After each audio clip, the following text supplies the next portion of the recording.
सतगुरुदेव की जय। सर्वसंगत से प्रार्थना है, सत्संग प्रारंभ हो रहा है। कृपया सत्संग स्थल पर शांतिपूर्वक विराजमान होकर के श्रद्धा से सत्संग सुने। परमेश्वर की प्यारी आत्माओं से पुनर्निवेदन है, सत्संग प्रारंभ हो रहा है। कृपया सत्संग स्थल पर शांतिपूर्वक विराजमान होकर के श्रद्धा से सत्संग सुने। सत सही।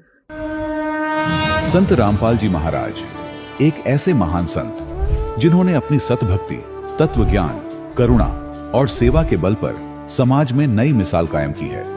संत रामपाल जी महाराज की अगुवाई में उनके सभी सतलोक आश्रमों से समाज कल्याण के अद्भुत कार्यों ने समाज को सुनहरे भविष्य की एक नई उम्मीद दिखाई है। संत रामपाल जी महाराज से नाम दीक्षा लेने के बाद लाखों लोगों की लाइलाज बीमारियां जैसे कैंसर, एड्स आदि ठीक हुई। संत जी के ज्ञान से प्रेरित होकर उनके अनुयायियों ने लाखों यूनिट रक्तदान किया। संत जी ने लाखों बहन बेटियों का दहेज मुक्त विवाह करवाया।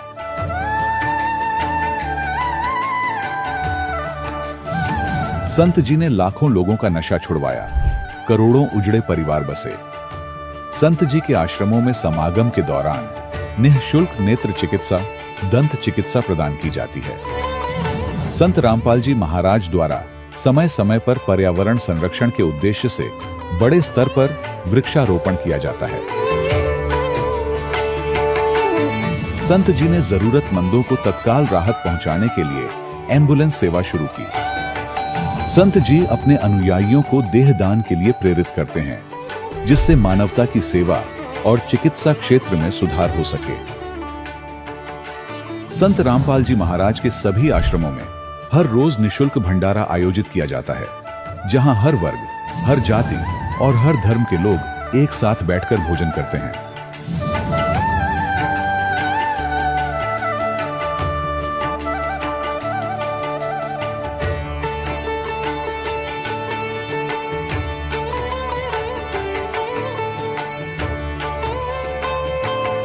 संत रामपाल जी महाराज के आश्रम में हजारों बुजुर्गों को सम्मान और प्यार के साथ जीवन जीने का अवसर मिलता है।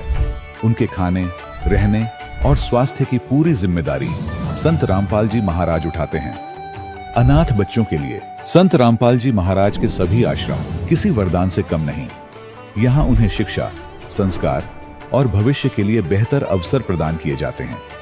चाहे बाढ़ हो, भूकंप या महामारी, संत रामपाल जी महाराज और उनके अनुयायी हमेशा ही जरूरतमंदों के लिए सबसे आगे खड़े रहते हैं। कोविड महामारी के दौरान संत रामपाल जी महाराज के आश्रमों से करोड़ों लोगों के लिए भोजन, दवाइयां और जीवन रक्षक सामग्रियां उपलब्ध कराई गई। चाहे गरीब की मदद हो या किसी शोषित और पीड़ित वर्ग के हक और सम्मान की लड़ाई, संत रामपाल जी महाराज ने हमेशा ही उनकी दबी आवाज को सरकारों तक पहुंचाया है और उन्हें उचित न्याय दिलवाने में अहम भूमिका अदा की है। समाज में आध्यात्मिक और सामाजिक मूल्यों के प्रति जागरूकता लाने में संत रामपाल जी महाराज हर कदम पर मानवता के सच्चे सेवक साबित हुए हैं। संत रामपाल जी महाराज का जीवन हमें सिखाता है कि सच्ची सेवा वही है जो निस्वार्थ भाव से की जाए। आइए हम भी इस महान सेवा के कार्य में इस महान संत से जुड़ें और संत रामपाल जी महाराज से नाम दीक्षा लेकर अपने जीवन को धन्य बनाएं।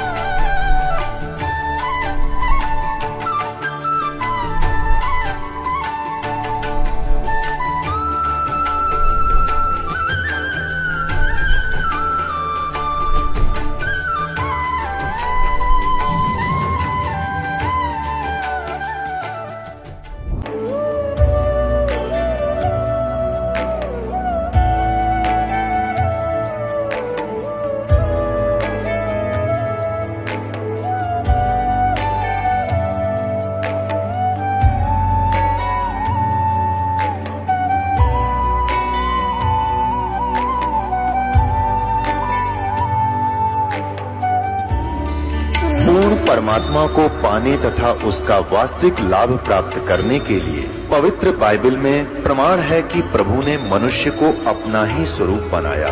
6 दिन में सृष्टि रचकर 7वें दिन विश्राम किया। कुरान शरीफ में प्रमाण है कि हजरत मोहम्मद को खुदा स्वयं कह रहे हैं कि मैंने तुम्हें उस परमात्मा की महिमा बताने के लिए भेजा है। वो परमात्मा कबीर है जिसने 6 दिन में सृष्टि रची तथा 7वें दिन तख्त पर जा विराजा। उसकी खबर किसी बाखबर से पूछ कर तो देखो।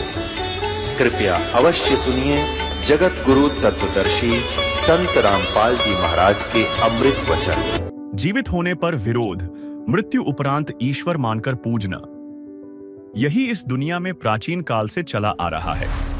जब कोई संत, नबी, पैगंबर, अवतार इस धरा पर होता है और उस समय चल रहे धार्मिक पाखंड, अंधविश्वास, सामाजिक कुरीतियों से अवगत कराकर एक ईश्वर की भक्ति करने के लिए प्रेरित करता है, तो उस समय के स्वार्थी धर्म गुरुओं के बहकावे में आकर लोग उस महापुरुष का विरोध करते हैं, जिस कारण से उस महापुरुष को अनेक प्रकार की यातनाओं को भी जीवन भर सहन करना पड़ता है।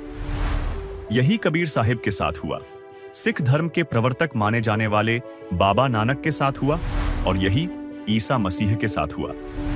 तो आज के इस खास एपिसोड में हम जानेंगे ईसाई धर्म की पवित्र पुस्तक बाइबल तथा ईसा मसीह जी के उन रहस्यों के बारे में जिनसे आज भी ईसाई धर्म के लोग अनभिज्ञ हैं। सवाल नंबर 1, गुड फ्राइडे क्यों मनाया जाता है? जब जब धरती पर धर्म की हानि होती है और अधर्म बढ़ता है तो ऊपर के लोगों से अवतारगण, नबी, पैगंबर धर्म की स्थापना करने के लिए अवतरित होते हैं। उन्हीं अवतारों में से एक थे हजरत ईसा जी। हजरत ईसा जी को पूर्ण परमात्मा सतलोक से आकर मिले थे तथा एक परमेश्वर का मार्ग समझाया था, जिसके बाद ईसा जी लोगों को एक ईश्वर की भक्ति समझाने लगे थे। और हम सभी इस बात से बखूबी परिचित हैं कि इसी बात का विरोध उस समय के स्वार्थी धर्म गुरुओं के बहकावे में आकर लोगों ने किया था। लेकिन ईसा जी फिर भी अपने मार्ग से विचलित नहीं हुए और उनके द्वारा किए गए चमत्कारों को देखकर लोग उन्हें परमेश्वर का दूत अर्थात नबी मानना शुरू कर दिए, जिस वजह से उस समय के धर्म गुरु यानी हजरत मूसा जी के अनुयायी ईसा जी के जानी दुश्मन हो गए थे। यही कारण था कि उन्होंने ईसा जी को पकड़कर राजा के पास ले गए तथा कहा कि यह पाखंडी है, झूठा नबी बनकर दुनिया को ठगता है, इसने बहुतों के घर उजाड़ दिए हैं, इसे क्रस किया जाए।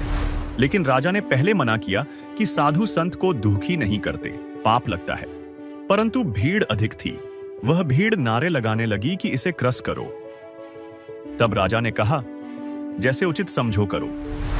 जिसके बाद 30 वर्ष की आयु में ईसा जी को दीवार के साथ लगे अंग्रेजी के अक्षर टी के आकार की लकड़ी के साथ खड़ा करके दोनों हाथों की हथेलियों में लोहे की मोटी कील गाड़ दी गई और इस तरह ईसा जी की मृत्यु असहनीय पीड़ा से हो गई।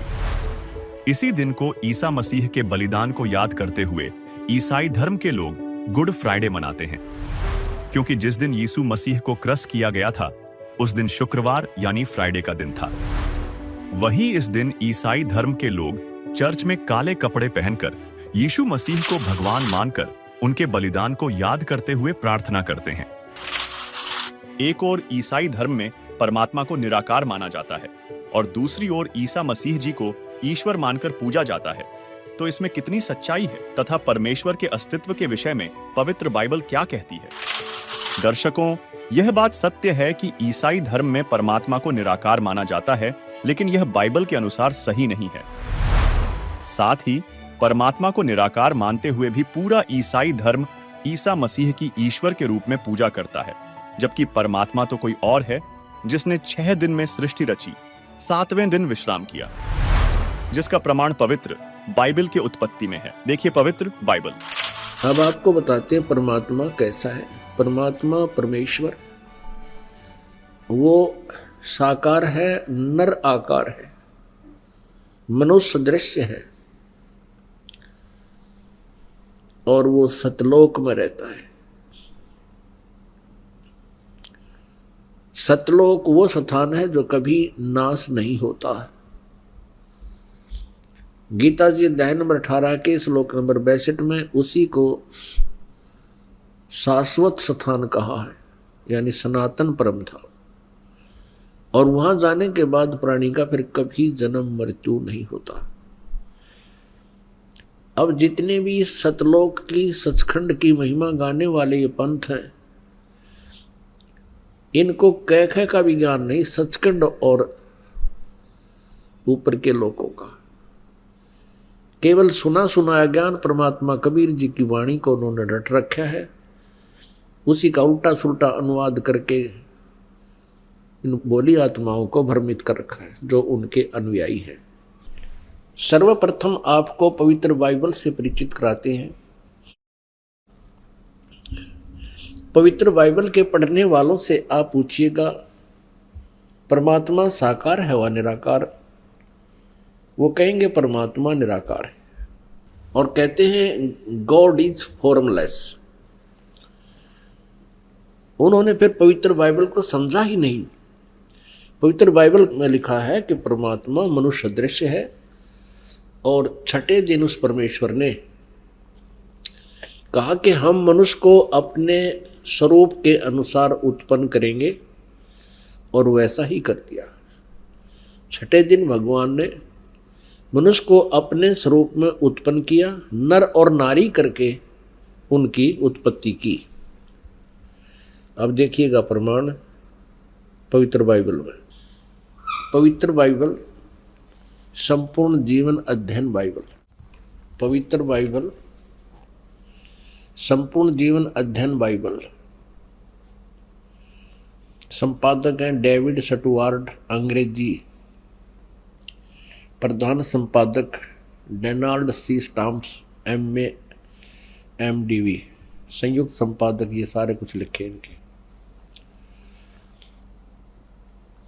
ये USA से छपा है।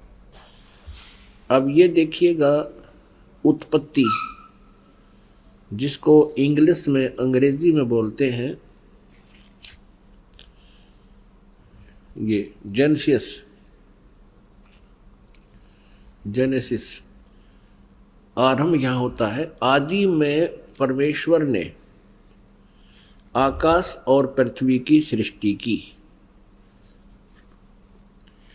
पृथ्वी बेडौल और सुनसान पड़ी थी, और गहरे जल के ऊपर अंधियारा था, तथा परमात्मा का आत्मा जल के ऊपर मंडराता था। जब परमेश्वर ने कहा कि उजियाला हो, तो उजियाला हो गया, और परमेश्वर ने उजियाले को देखा कि अच्छा है, और परमेश्वर ने उजियाले को अंधियारे से अलग किया। और परमेश्वर ने उजियाले को दिन, अंधियारे को रात कहा। सांझ हुई, फिर भोर हुआ, भोर माने सुबह। इस प्रकार ये पहला दिन की रचना की प्रभु ने, परमात्मा ने, परमेश्वर ने। फिर परमेश्वर ने कहा कि जल के बीच एक ऐसा अंतर हो कि जल दो भाग हो जाए, तब ऐसा ही होगा। तथा इस प्रकार सांझ हुई, फिर भोर हुआ, ये दूसरा दिन हो गया। फिर तीसरे दिन कुछ और रचना की, सांझ हुई, फिर भोर हुआ, फिर ये तीसरा दिन हो गया। ये फिर सांझ हुई, फिर भोर हुआ, ये चौथा दिन हो गया। कुछ और रचना की परमात्मा ने, चौथा दिन हो गया। फिर ये प्रश्न नंबर 5 पे, तथा फिर और बहुत सी रचनाएं की परमेश्वर ने, तो सांझ हुई, फिर भोर हुआ, इस प्रकार ये 5वां दिन हो गया। अब हम छठा दिन पढ़ेंगे।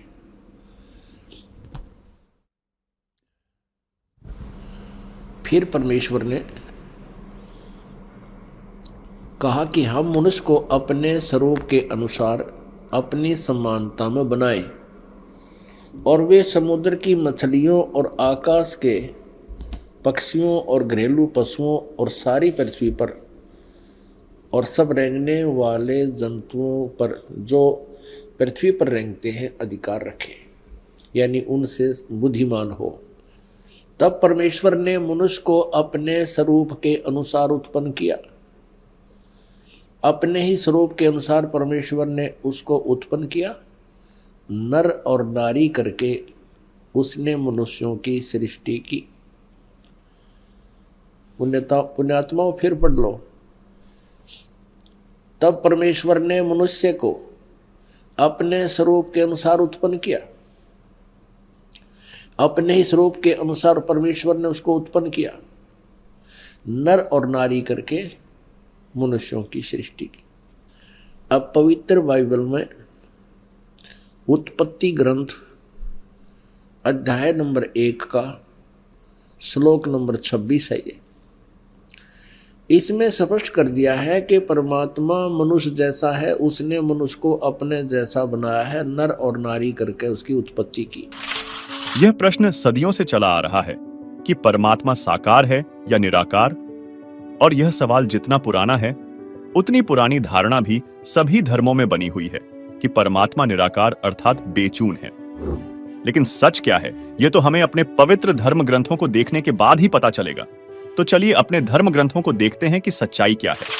अब देखते हैं इस्लाम धर्म की पाक पुस्तक कुरान शरीफ से। पवित्र कुरान शरीफ हमने फिर उठा ली है। यह वह इलामी किताब है जिसमें कोई संदेह की गुंजाइश नहीं। शास्त्रीय अरबी पद्धति पर नागरी लिपि में ये कुरान शरीफ कंप्लीट देखें, और ये मुतरजम ये है शास्त्रीय अरबी पद्धति पर नागरी लिपि में, इसका सह अनुवाद सटीपन ये इसकी हिंदी है। रूपांतरकार है नंद कुमार अवस्थी, शेरवाणी संस्करण। और यहां देखते हैं जालिकल किताबों लारैब ज सलाफीही जय, यह वह इलामी किताब है जिसमें कोई संदेह की गुंजाइश नहीं। कुरान शरीफ ये अनुवाद टिप्पण शास्त्रीय अरबी पद्धति पर नागरी लिपि में शेरवाणी संस्करण, प्रकाशक हैं लखनऊ किताब घर, मौसम बाग, सीतापुर रोड, लखनऊ। इतने। अब हम इसके आते हैं। अब देखिएगा कुरान शरीफ और सूरत फुरकानी 25/604 पृष्ठ पे हम यहां से पढ़ने लगेंगे जैसे पहले भी पढ़ा था। 52 आयत को हम पढ़ेंगे। फला तुतियल काफिरिन व जाहिदुम बिही जिहादन कबीरन, इसका अनुवाद बिल्कुल सामने हिंदी में कर दिया उन्हीं ने। तो ए पैगंबर तुम काफिरों का कहा न मानना, ये कुरान शरीफ का ज्ञानदाता कह रहा है हजरत मोहम्मद जी को कह रहा है। और इस कुरान की दलीलों से उनका सामना बड़े जोर से करो। इन्होंने कबीर का अर्थ बड़ा कर दिया। ठीक है, अब हम आते हैं 607 पृष्ठ पे सूरत फुरकानी 25 और यहां आ गया है। अब हम 53वीं आयत पढ़ेंगे। और वही है जिसने 2 दरियाओं को मिला चलाया, एक का पानी मीठा प्यास बुझाने वाला और एक का खारी कड़वा, और दोनों में एक आड़ और मजबूत रोक बना दी। और वही है जिसने पानी की बूंद से आदमी को पैदा किया, फिर उसको साहिबे नसब यानी किसी का बेटा या बेटी, और ससुराल वाला यानी किसी का दामाद बहू बनाया। और तुम्हारा परवरदिगार हर चीज करने पर शक्तिमान है। अब 55 आयत पढ़ेंगे, 54 पढ़ ली। और काफिर अल्लाह के सिवा ऐसों को पूजते हैं जो न उनको नफा पहुंचा सकते हैं और न उनको नुकसान पहुंचा सकते हैं। और काफिर तो अपने परवरदिगार से पीठ दिए हुए हैं, मुंह मोड़े हैं। तो और ए पैगंबर हमने तुमको खुशखबरी सुनाने और सिर्फ अजाब से डराने के लिए भेजा है। हजरत मोहम्मद जी को भेजने वाला वही है जो कुरान शरीफ का ज्ञान दे रहा है। वो कह रहा है कि हमने तुम्हें अजाब से डराने के लिए भेजा। देखिएगा यहां कहते हैं ए पैगंबर हमने तुमको खुशखबरी सुनाने और सिर्फ अजाब से डराने के लिए भेजा है। इन लोगों से कहो कि मैं तुमसे इस अल्लाह के हुक्म पर कुछ मजदूरी नहीं मांगता। हाँ, जो चाहे अपने परवरदिगार तक पहुंचने की राह इख्तियार कर ले। अब 58 नंबर में कहा कि और ए पैगंबर, उस जिंदा पर भरोसा रखो। जिंदा महात्मा के रूप में वो अल्लाह अकबर कबीर परमात्मा सतलोक से, उस सच्चे स्थान से, अर्श कुर्स के ऊपर से चलकर आए थे, एक जिंदा महात्मा के रूप में मिले थे। और भी अन्य महापुरुषों को मिले, आदरणीय धर्मदास साहिब जी को मिले, बांधवगढ़ वाले को जिंदा महात्मा के रूप में, आदरणीय मुल्कदास साहिब जी को मिले, आदरणीय नानक साहिब जी को, सिख धर्म के प्रवक्ता को जिंदा महात्मा के रूप में आकर वही अल्लाह अकबर अल्लाह कबीर मिले। आदरणीय दादू साहिब जी को वही जिंदा महात्मा के रूप में मिले। आदरणीय गरीबदास साहिब जी गांव छुड़ानी जिला ददर हरियाणा वाले को वही अल्लाह अकबर यानी कबीर परमात्मा जिंदा महात्मा के रूप में आकर मिले। आदरणीय गीसा दास साहिब जी को गांव खेखड़ा जिला मेरठ, ये उत्तर प्रदेश वाले को जिंदा महात्मा के रूप में आकर वो परमात्मा मिलते हैं, ऐसा उसका विधान है। और वेदों में ये प्रमाण है कि वो परमात्मा ऊपर रहता है। राजा की समान देखने में नर आकार है, मनुष्य दृश्य है, वहां से गति करके आता है, सह शरीर अच्छी आत्माओं को मिलता है। वही अल्लाह अकबर वो पूर्ण परमात्मा आदरणीय हजरत मोहम्मद जी को भी मिले थे और उनको ऊपर लेकर भी गए थे, लेकिन इन्होंने उस जबरील के भय से, डर से उस पूर्ण परमात्मा की बात को स्वीकार नहीं किया था। ये आगे आने वाले समय में पूरा इतिहास सुनाएंगे इस घटना का। अब देखिएगा, हम ये 57 नंबर आयत पढ़ रहे हैं। 57, ए पैगंबर, उस जिंदा पर भरोसा रखो जो कभी मरने वाला नहीं है, वास्तव में अविनाशी इमोर्टल वही है, और तारीफ के साथ उसकी पाकी बयान करते रहो। यानी कुरान शरीफ के ज्ञानदाता से अन्य की पाकी बयान करने को कुरान शरीफ का ज्ञानदाता कह रहा है। और अपने बंदों के गुनाहों से वो काफी खबरदार है। जिसने आसमानों और जमीन और जो कुछ उनके बीच में है सबको 6 दिन में पैदा किया, और फिर वह तख्त पर जा विराजा। वह अल्लाह बड़ा, वो अल्लाह कबीर है, वो अल्लाह कबीर है। अंडरस्टूड हो गए? रहमान है, और उसकी खबर किसी बाखबर इल्म वाले से पूछ देखो। कुरान शरीफ का ज्ञान दाता भी उससे अनभिज है, उस अल्लाह अकबर को नहीं जानता। अभी आपने 2 पवित्र धर्मों के धर्म ग्रंथों से जाना कि परमात्मा यानी अल्लाह मनुष्य सदृश्य है और वह ऊपर तख्त सिंहासन पर बैठा है। चलिए अब जानते हैं हिंदू धर्म ग्रंथ अर्थात विश्व के सबसे प्राचीनतम ग्रंथ वेदों और सिख धर्म के पवित्र गुरु ग्रंथ साहिब से कि आखिर परमात्मा रब कैसा है। पवित्र वेद दिखाते हैं, पवित्र ऋग्वेद आपको दिखाते हैं। पहले पवित्र ऋग्वेद के अंदर ये है, ऋग्वेद मंडल नंबर 9 और 10 इकट्ठे ही हैं, अनुवादित है। ये कहां से प्रकाशित है? सार्वदेशी कार्य प्रतिनिधि सभा, महर्षि दयानंद भवन, रामलीला मैदान, नई दिल्ली से। महर्षि दयानंद सरस्वती कृत, मुद्रक है Prince of seat printer 1510, Pataudi house, Daryaganj, नई दिल्ली से। अपने आत्माओं, एक आश्चर्य की बात है, आज तक एक लोक वेद सबके हृदय में समा चुका था कि परमात्मा निराकार है, गॉड इज फॉर्मलेस। मुसलमान भाई कहते हैं अल्लाह तो बेचून है, उसका कोई काया नहीं है, हरनों के ऊपर बैठा 7वें आसमान पर, फिर बिना काया का बैठा कि किस रूप में बैठा है ये तो आज तक निर्णय कर दो। अब यहां क्या बताया है कि ये आर्य समाज के जो प्रवर्तक थे महर्षि दयानंद और उनके जितने आचार्य अनुयायी हैं वो भी परमात्मा को निराकार कहते हैं ठोक के, और वेदों को सच बताते हैं कि वेदों जैसा ग्रंथ पृथ्वी पर नहीं है। हर वेद आप अनुवाद कर रहे हैं, ओए होए। तो कबीर साहब कहते हैं मोती मुक्ता दर्शत नाही, ये जगह सब अंधरे, दिखत के नैन चश्मे इनका फिरा मोतिया बंदरे। ये दिखत थे विद्वान, इनका मोतिया बंद हो रहा था, अज्ञान रूपी, जैसे किसी को मोतियाबिंद हो जाना, आंखों में एक रोग होता है, उसकी आंखें तो बिल्कुल स्वस्थ दिखाई देती है, स्वस्थ, जैसे इनमें कोई रोग नहीं, लेकिन उसको दिखता कुछ नहीं।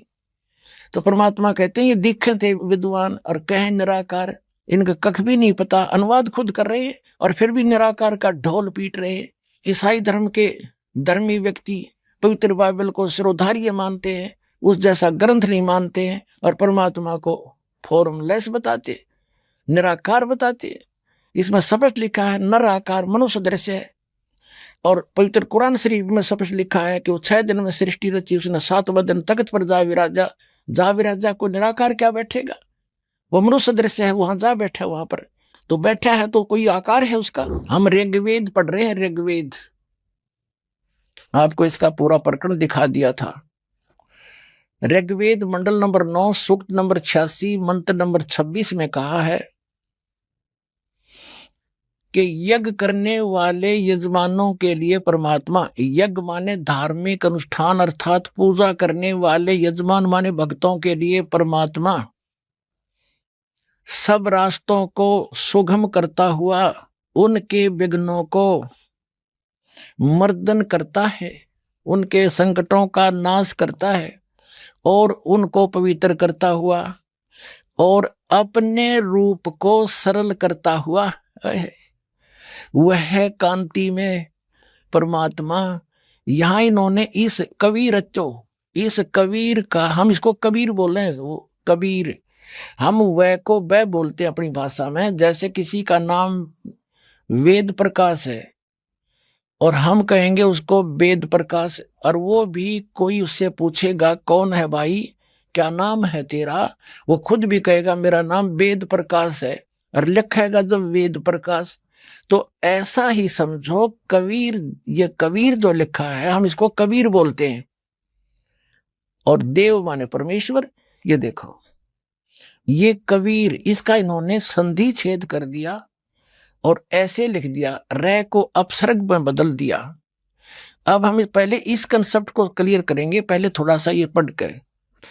यहां लिखना था वो कबीर देव है, ये देखिएगा हमने यजुर्वेद उठा लिया, पवित्र यजुर्वेद ले लिया, देखिएगा इसमें सिद्ध करेंगे ये कहां से छपा है। सार्वदेशिक आर्य प्रतिनिधि सभा 2/5 महर्षि दानंद रामला मैदान नई दिल्ली से, ये महर्षि दानंद सरस्वती कृत, ये यहां से मुद्रक, यहां से छपा है। अब हम इसके आते हैं, ये 36 चैप्टर है, अध्याय नंबर 36 36 है ये यजुर्वेद का, यहां से पढ़ेंगे। ये 36 अध्याय है, 36वां। इसके प्रथम मंत्र में लिखा है रचम वाचम प्रपदे मनो यजु प्रपदे, ये यजु शब्द है, यजु अपसर्ग लगा रखे हैं इसका। तो यहां अनुवाद किया महर्षि दानंद ने, इसका बिल्कुल सही किया। ये यहां इसकी भ्रमित नहीं थी बुद्धि, इसको यजु का अर्थ यजुर्वेद कर दिया, यही करना चाहिए था।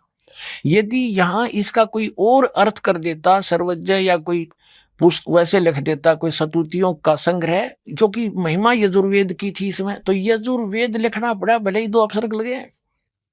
इसी प्रकार जहां परमात्मा की महिमा का वर्णन है वेद में, वहां कबीर शब्द है, अपसर्ग भी लगा दे अपने व्याकरण के आधार से। हम इनकी व्याकरण भी डिस्टर्ब नहीं करना चाहते। ये कबीर देव लिखना चाहिए था इन्होंने, यहाँ पर कबीर का अर्थ कबीर देव लिख देते, सर्वज्ञ नहीं। हम उसको कबीर साहब कहते हैं, कुरान शरीफ में उसको अल्लाह अकबर अल्लाह कबीर कहते हैं, और हम उसको कबीर देव कबीर साहब कहते हैं। वेदों में उसको कबीर देव कहते हैं, हम उसको कबीर देव बोलने लाएंगे, कबीर साहब, कबीर परमात्मा, साहब कहो, राम कहो, अल्लाह कहो। तो इस प्रकार अब हम समझेंगे ऋग्वेद के उन चंद मंत्रों को जिसमें परमात्मा साकार स्पष्ट है। अब यजुर्वेद रख दिया, ऋग्वेद उठा लिया, अब ऋग्वेद पर आगे हम देखिएगा। अब वहीं आगे हम ऋग्वेद मंडल नंबर 9 सूक्त 86 का मंत्र नंबर 26 में ये कबीर तो यहाँ है कि यज्ञ करने वाले यजमानों के लिए परमात्मा, यानी धार्मिक अनुष्ठान यानी भक्ति करने वाले भक्तों, यजमान माने भक्तों के लिए परमात्मा सब रास्तों को सुगम करता हुआ उनके विघ्नों को मर्दन करता है, नाश करता, उनके संकटों का निवारण कर देता है, उनको पवित्र करता हुआ और अपने रूप को सरल करता हुआ वह कांति में परमात्मा। यहां लिखना था कबीर देव, सर्वज्ञा नहीं करना चाहिए अर्थ। कबीर देव, कबीर देव, कबीर साहब अल्लाहू अकबर विद्युत के समान क्रीड़ा करता हुआ वर्णीय पुरुष यानी अच्छी आत्मा को, अच्छे पुरुष को, अच्छे व्यक्ति को, धर्मात्मा को प्राप्त होता है। अपने आत्माओं वो परमात्मा ऊपर रहता है धूलोक के तीसरे पृष्ठ में, और वहां से गति करके आता है बिजली जैसी गति से, यानी इतनी बहुत शीघ्रता से यहां जाता, फ्रिक्शन ऑफ सेकंड के अंदर। और वो कबीर है, वो कबीर देव है, अल्लाहू अकबर है। वो कहाँ रहता है देखो इसी में। ऋग्वेद मंडल नंबर 9 सूक्त 86 का मंत्र 26 आप पढ़ रहे हैं। हम यहां आगे पढ़ते पढ़ते वो कबीर देव विद्युत के समान क्रीड़ा करता हुआ, यानी आकाशीय बिजली की तरह एकदम पूरी स्पीड तय वर्णीय पुरुष को प्राप्त होता। वो कहाँ रहता है 27वें मंत्र में स्पष्ट कर दिया है। जो परमात्मा धूलोक के तीसरे पृष्ठ पर विराजमान है, वो तीसरे भाग में रहता है, उस धूलोक के ऊपर, धूलोक के। अब और दिखाते हैं आपको, वही ऋग्वेद मंडल नंबर 9 और सूक्त 54 यानी 54 का मंत्र नंबर 3 देखो नीचे। इसमें स्पष्ट किया है कि सूर्य के समान जगत प्रेरक वह परमात्मा सोम स्वभाव वाला और जगत प्रकाशक है। विश्वानी पुनाने वह सब लोकों को पवित्र करता हुआ भुवनो ऊपरी तिष्ठति, सब भुवनों यानी सभी लोकों के ऊपर, संपूर्ण ब्रह्मांडों के ऊर्ध्व भाग में भी वर्तमान है, वहां पर विराजमान है, बैठा है वो उस भुवनों ऊपर, सभी भवनों के, सभी संपूर्ण ब्रह्मांडों के ऊर्ध्व माने ऊपर के भाग में, तिष्ठति माने बैठा है, और वहां से चलकर आता है। अब आगे दिखाते हैं। अब ऋग्वेद मंडल नंबर 9 सूक्त 82 में कति कंसेप्ट क्लियर हो जाएगा। ऋग्वेद मंडल नंबर 9 सूक्त 82 और मंत्र नंबर 1 में क्या कहा है? वह है जो सर्वोत्पादक प्रभु यानी सबकी उत्पत्ति करने वाला, 6 दिन में सृष्टि रच के 7वां दिन तख्त पर बैठने वाला, प्रकाश रूप सद्गुणों की वृष्टि करने वाला, पापों का हरण करने वाला, वह राजे, ये संस्कृत है, इसका अर्थ है राजा के समान, राजा के। ये 269 पृष्ठ पे है राजा के, और इधर देखो 270 पृष्ठ पे, 270 पृष्ठ पे राजा के समान दर्शनीय है, देखने में राजा के समान है, तख्त पर विराजमान है, सिर पर मुकुट है उसके, और वह पृथ्वी आदि लोक लोकांतरों के चारों ओर शब्दमान हो रहा है। वह वर्णीय पुरुष को, अच्छी आत्मा को, जो दृढ़ भक्त है उसको पवित्र करता हुआ प्राप्त होता है। कैसे? जिस प्रकार विद्युत स्नेह वाले स्थानों को आधार बनाकर प्राप्त होता है। आगे किस लिए आता है? उद्देश्य क्या होता है आने का? हे परमात्मन, उपदेश करने की इच्छा से, तत्व ज्ञान, यथार्थ ज्ञान बताने की इच्छा से आप महापुरुषों को प्राप्त होते हो, नीचे आकर के गति करके आते हो, और आप अत्यंत गतिशील पदार्थ के समान हमारे आध्यात्मिक यज्ञ को यानी हमारे धार्मिक अनुष्ठानों को प्राप्त होते हैं। आप कबीर देव हैं, आप अल्लाहू अकबर हैं, शुद्ध स्वरूप हैं, आप पाक हैं, पवित्र हैं। हमारे पापों को दूर करके हे अमर परमात्मा सोम आप हमको सुख दे। हो गया सिद्ध।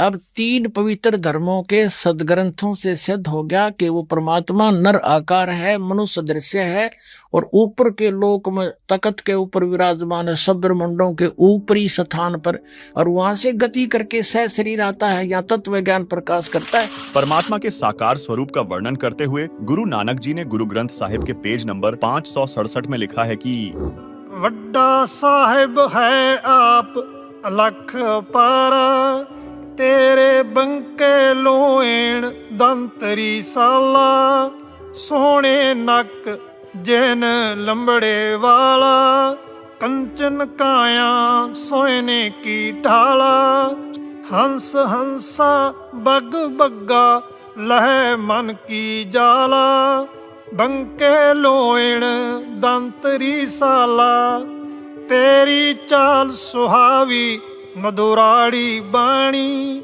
कोकन कोयकला तरल जुआणी, सारंग ज्यों पग धरे ठिम ठिम, आप आप संधूरे, बिनवंत नानक दास हर का, तेरी चाल सुहावी मधुराड़ी बाणी। साथ ही श्री गुरु ग्रंथ साहिब पृष्ठ 1257 मलार महल्ला एक घरूदो में लिखा है कि बागे कापड़ बोले बैण, लम्मा नक काले तेरे नैण, कबहू साहिब देखिया पैण, ऊडा ऊड चढ़ा असमान, साहिब समृथ तेरा ताण, जल थल डूंगर देखा तीर, थान थनंतर साहिब बीर, जेन तन साज दिए नाल खंभ, अत तृष्णा उडणे की डंझ, नदर करे तां बंधा तीर, ज्यों वेखाले त्यों वेखां वीर, ना ए तन जाएगा ना जाएंगे खंभ, पौने पानी अग्नि का संबंध, नानक कर्म होवे जपिए कर गुर पीर, सच समावे ए शरीर। दर्शकों, इन वाणियों में नानक जी ने कहा है कि सर्वशक्तिमान परमात्मा के भेद को कोई नहीं जानता। मैंने उस परमात्मा को देखा है, उसका दर्शन किया है।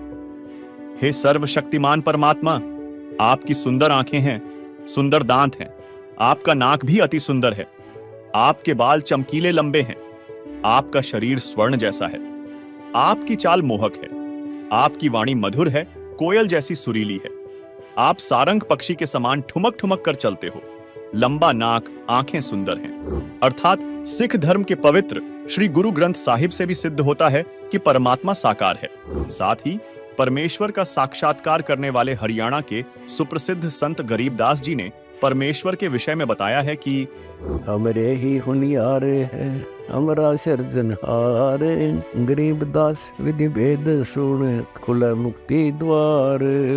यानी परमात्मा हमारे जैसा अर्थात मानव सदृश्य साकार है। दर्शकों, इन सभी प्रमाणों को देखकर अब आपको यह तो पता चल गया होगा कि सदियों से अध्यात्म की जो गुत्थी उलझी हुई थी, उसे संत रामपाल जी महाराज ने धर्मशास्त्रों के प्रमाण देकर सुलझाया है और यह सिद्ध किया है कि परमात्मा अल्लाह निराकार नहीं है, बल्कि मनुष्य सदृश्य साकार है और उसका नाम कबीर है।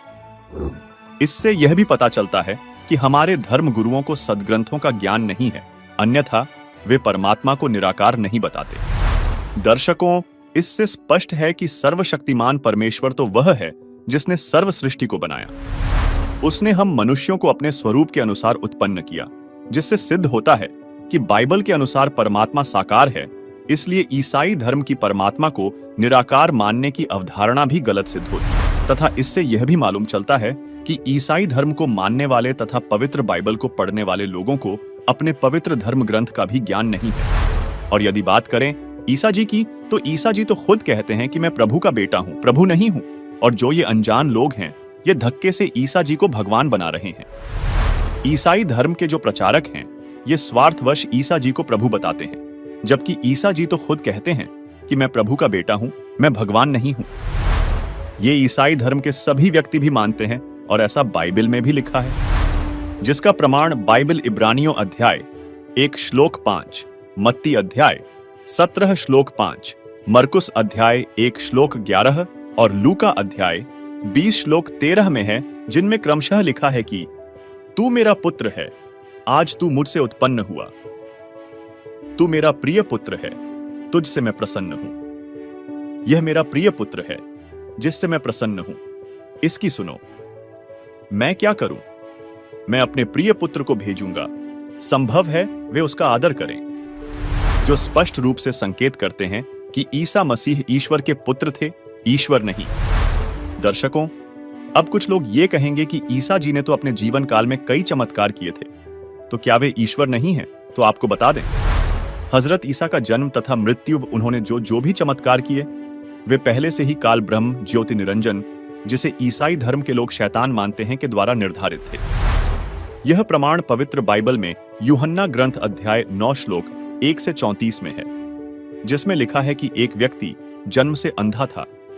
वह हजरत ईसा मसीह के पास आया तथा हजरत ईसा जी के आशीर्वाद से स्वस्थ हो गया, उसे आंखों से दिखाई देने लगा।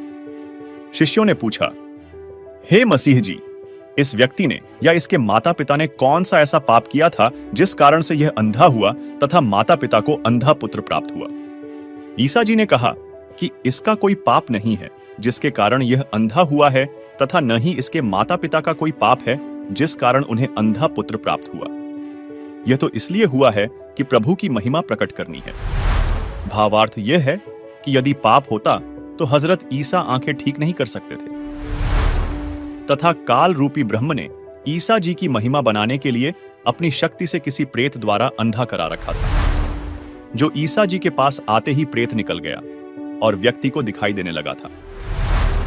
यह सर्वकाल ज्योति निरंजन ब्रह्म शैतान का सुनियोजित जाल है, जिस कारण उसके द्वारा भेजे अवतारों की महिमा बन जाए तथा सर्व आस पास के प्राणी उस पर आसक्त होकर उसके द्वारा बताई ब्रह्म काल की साधना पर अटल हो जाए। जिसकी पूर्ण जानकारी जानने के लिए इसी वीडियो के डिस्क्रिप्शन में दी गई लिंक पर क्लिक करके देखिए। यह वीडियो जिसका टाइटल है संपूर्ण सृष्टि रचना। दर्शकों, पवित्र बाइबल मत्ती अध्याय 26 श्लोक 24 से 55 में उल्लेख है कि यीशु की मृत्यु पहले से निर्धारित थी और यीशु को पहले से पता था कि उनका एक शिष्य उन्हें धोखा देगा और उन्हें गिरफ्तार करवाएगा, जिससे ईसा जी भी नहीं बच सके। दर्शकों, बाइबल के उपरोक्त उल्लेखों से स्पष्ट है कि यीशु जन्म और मृत्यु के चक्र में थे और यीशु द्वारा किए गए चमत्कार पहले से ही निर्धारित थे। बाइबल के ये सभी प्रमाण साबित करते हैं कि यीशु परमेश्वर नहीं है। तो वास्तविक परमेश्वर कौन है जिसने 6 दिन में सृष्टि रची और 7वें दिन विश्राम किया? उसकी विस्तृत जानकारी जानने के लिए इसी वीडियो के डिस्क्रिप्शन में दी गई लिंक पर क्लिक करके देखिए। यह वीडियो जिसका टाइटल है संपूर्ण सृष्टि रचना। दर्शकों, वास्तव में यीशु मसीह इस पृथ्वी पर काल ब्रह्म द्वारा भेजे गए कुछ विशेष और अलौकिक शक्तियों से युक्त एक नबी थे।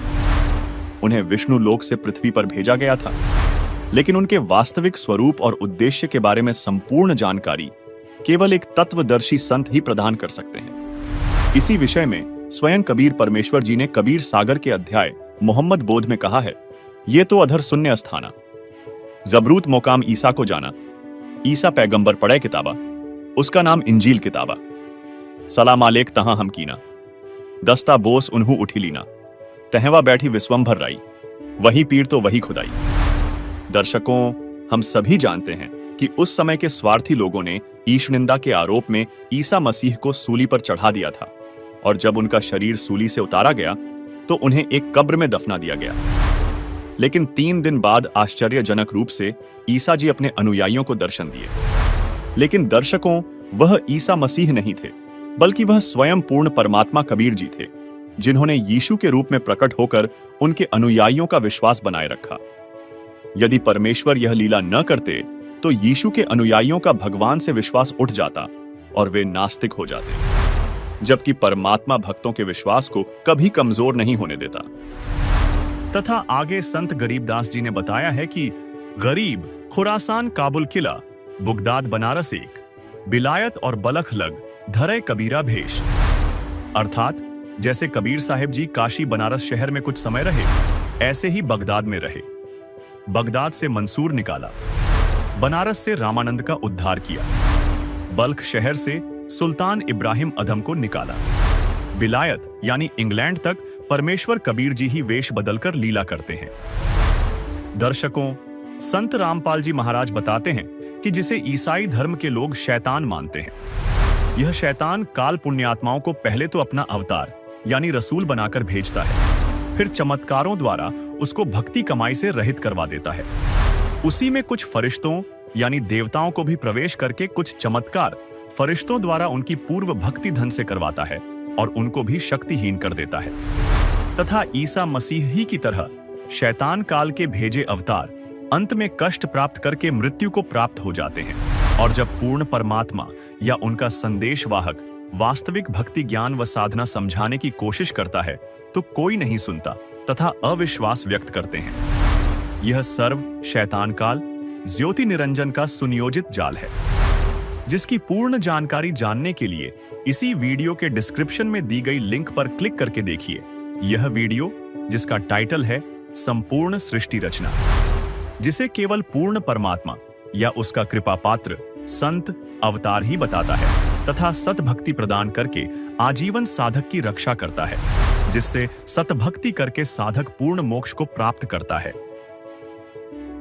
क्या मांस भक्षण वास्तव में ईसाई धर्म के अनुरूप है या यह केवल परंपरा और मिथकों का परिणाम है?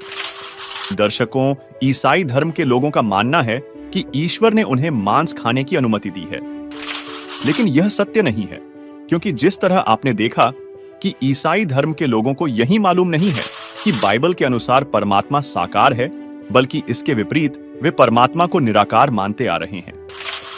ठीक इसी प्रकार जिस परमात्मा ने 6 दिन में सृष्टि रचकर 7वें दिन विश्राम किया, उस सर्वशक्तिमान परमेश्वर ने किसी भी प्राणी को मांस खाने का आदेश नहीं दिया, जिसका प्रमाण आप स्वयं देखिए। ये दूसरा दिन हुआ, ये तीसरा दिन हुआ, और फिर ये चौथा दिन हुआ, और फिर ये 5वां दिन हुआ। अब हम 6ठे दिन पर आते हैं। ये तीसरा पृष्ठ है ये तौरेत का। अब 26 में कहा कि फिर खुदा ने कहा हम इंसान को, यानी 5 दिन में जो सृष्टि रची वो कर दी 6ठे दिन।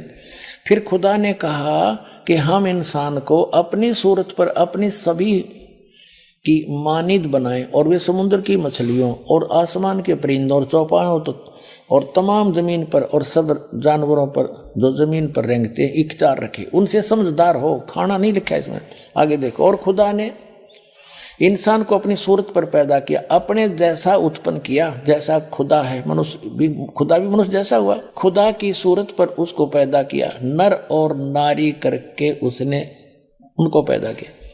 और खुदा ने उनको बरकत दी और कहा फूलो और बढ़ो और जमीन में मासूर हो, महकूम करो, और समुद्र की मछलियों और हवा के परिंदों और कुल जानवरों पर जो जमीन पर रेंगते हैं इख्तियार रखो।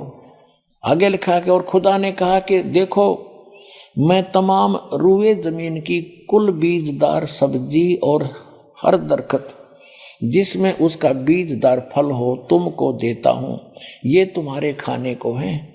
और जमीन के कुल जानवरों के लिए, हवा के कुल परिंदों के लिए और उन सब के लिए जो जमीन पर रेंगने वाले हैं, जिनमें जिंदगी का दम है, कुल हरी बूटियां खाने को देता हूं। और ऐसा ही हो गया। अपने आत्मा स्पष्ट कर दिया कि न तो किसी पशु को, ना पक्षी को, ना जलचर को, ना मनुष्य को उस अल्लाह ताला का आदेश नहीं है मांस खाने का। उन्होंने स्पष्ट कर दिया कि ये हरी सब्जी घास फूस दे रखा है तुम्हारे को। और फिर आगे देखो, और ऐसा ही होगा। और खुदा ने सब पर जो उसने बनाया था नजर की और देखा तो बहुत अच्छा है। और शाम हुई, सुबह हुई, और फिर 6ठा दिन हो गया। फिर उसके बाद आसमान और जमीन उनके कुल लश्कर का बनाना खत्म हुआ। और खुदा ने अपने काम को जिसे वो करता था 7वें दिन पूरा खत्म किया, और अपने सारे काम से जिसे वो कर रहा था 7वें दिन फारिग हुआ। और खुदा ने 7वें दिन को बरकत दी और उसे मुकद्दस ठहराया, क्योंकि उसमें खुदा सारी कायनात से जिसे उसने पैदा किया, बनाया और फारिग हुआ। अब इसको पवित्र बाइबल में दिखाता हूँ एज इट इज, ना तो ये आपको बरगला देंगे आपको, ये नकली अटपट करने वाले मारे सट्टे ने हो गए। हमने बहुत अच्छी तरह ताल में इल्म हूँ मैं, ये कहते हैं जो इनके पढ़ने वाले विद्वान, और का पता नहीं इनको। ये देखिएगा, ये पवित्र बाइबल है, संपूर्ण जीवन अध्ययन बाइबल। ये कहां से छपा ये देख लीजिएगा। ये देखिएगा, जर्नल एडिटर डाउन and C Stamps MDV, associate editor ये जे जवाली, Wesley Adams PhD, life publishers international, Springfield, Missouri, USA, printed in India. अब ये वही है सारा कुछ, और ये सारा दिखा दूं, पढ़ लो तुम। अब इसके हम इस पे आते हैं उत्पत्ति पर। देखिएगा, ये उत्पत्ति जिसको अंग्रेजी में इन्होंने कहा है जेनेसिस 1, प्रश्न नंबर 4 पे। आदि में यानी प्रारंभ में परमेश्वर ने आकाश और पृथ्वी की सृष्टि की। पृथ्वी बेडौल और सुनसान पड़ी थी, यह पहला दिन हुआ। फिर परमेश्वर ने जो कहा, जल के बीच एक ऐसा अंतर हो कि जल 2 भाग हो जाए। सारा कुछ क्या, सांझ हुई, भोर हुई, फिर दूसरा दिन हो गया। फिर सांझ हुई, भोर हुई, तीसरा दिन हो गया। हमने अपने मतलब की बात लेनी, ये चौथा दिन हो गया। सांझ हुई, भोर हुई, फिर चौथा दिन हो गया। अब हम ये 5वां दिन हो गया। प्रश्न नंबर 5 पर आ गए। ये सांझ हुई, भोर हुई, 5वां दिन हो गया। अब छठे दिन ये आ गया, छठा दिन। ये छठे दिन में चल पड़ा। इस प्रकार परमेश्वर ने पृथ्वी की जाति जाति के वन पशुओं को और जाति जाति घरेलू पशुओं और जाति जाति की भूमि पर सब रेंगने वाले जंतुओं को बना, और परमेश्वर ने देखा अच्छा है। फिर परमेश्वर ने कहा कि हम मनुष्य को, उन सब पशु पक्षियों को बनाकर, फिर हम मनुष्य को अपने स्वरूप के अनुसार बनाएं, अपनी समानता में बनाएं, और वे समुद्र की मछलियों और आकाश के पक्षियों और घरेलू पशुओं और सारी पृथ्वी पर सब रेंगने वालों जंतुओं पर जो पृथ्वी पर रेंगते अधिकार रखें। इनसे समझदार हो, जैसे भैंस, गाय, बैल, इनको हमने अपने काम के लिए प्रयोग कर लिया। इनको खाना नहीं, सताना नहीं। इनको जैसे गाय भैंस आपने रखी, उसको पहले आप पेट भरते हो, चराते हो, उसको नहवाते हो, धोआते हो, प्यार से रखते हो, जब वो दूध देती है। तो ऐसे कहा, खाने के लिए नहीं कहा उस मालिक ने। देखो आगे, तो परमेश्वर ने कहा मनुष्य को अपने स्वरूप के अनुसार बनाए, अपनी समानता बनाए। तो भगवान फिर कैसा हुआ? फिर परमेश्वर ने कहा हम मनुष्य को अपने स्वरूप के अनुसार बनाए, अपनी समानता बनाए, और वो समुद्र की मछलियों और आकाश के पक्षियों और घरेलू पशुओं और सारी पृथ्वी पर रेंगने वाले जंतुओं पर जो पृथ्वी पर रेंगते अधिकार रखे। आगे देखो, तब परमेश्वर ने मनुष्य को अपने स्वरूप के अनुसार उत्पन्न किया। अपने ही स्वरूप के अनुसार परमेश्वर ने उसको उत्पन्न किया, नर और नारी करके उसने मनुष्यों की सृष्टि की। तो भगवान कैसा? नर आकार, मनुष्य सदृश। जैसे जिनको परमात्मा मिले, सचखंड लेकर गए, वापस छोड़ा, उन्होंने बताया हमरे ही निहार है, हमारा सृजनहार, हमारा भगवान हमारे जैसी शक्ल का है। लेकिन उसकी बॉडी, वो उस वहां जाकर के सभी का जो शरीर है इमोर्टल हो जाता है, अविनाशी शरीर मिलता है। वो मटेरियल सारा अविनाशी मटेरियल का शरीर है, और यहाँ पर ये नाशवान है ये शरीर। यहाँ जब आता है परमात्मा अपनी ओरिजिनल बॉडी से ही आता है, वो अविनाशी। वो ऐसे ही किसी माँ से जन्म नहीं लेता, सह शरीर आता है, सह शरीर चला जाता है। आपको प्रमाण दिखाएंगे। अल्लाह अकबर सह शरीर आया था, बालक रूप धारण किया, लीला करते बड़े हुए, फिर सह शरीर चले गए लाखों लोगों के सामने।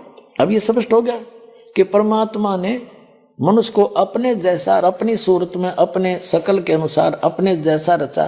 तो भगवान भी, अल्लाह भी मनुष्य जैसा है।